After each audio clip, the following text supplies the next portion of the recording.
að segja til að byrja með til hamingju með langþráðan sigur. Takk fyrir. Hvernig er tilfinningin? Þetta er bara geggjað, ég er búinn að gleyma þessu. Gleyma hvað þetta er gaman. Það var eitthvað síðan að við sáum þessi úrslit ekki satt, 3-2. Ég er ekki búinn að vinna leik í 2 ár maður. Þú manst hvernig þetta er? Ha? Þú manst núna hvernig þetta er? Já, þetta er geggjað. Nú byrjar þetta. Já, það var alltaf að sjá þetta hóp sem við erum með, bæði þetta fjölbreyttir og stærri hópur. Já. Hvað er að gerast með þessi núna í vetur? Það náttúrulega breytir miklu að fá ESI-strákana hann inn. Og síðan erum við bara búin að vera duglegir að æfa og menn er að mæta og svona leggja meira í þetta.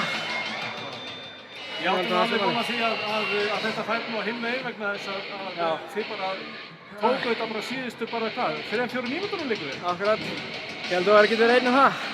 Halda það. Þið byrjuðu mjög vel. Já. Byrjuðum vel, mistum þetta aðeins niður og síðan bara náðum að koma tilbaka henni í endan. Ég held að við höfum bara viljað þetta meira. Það er bara innilega til hamingju og bara gangi ykkur vel í vetur. Takk fyrir.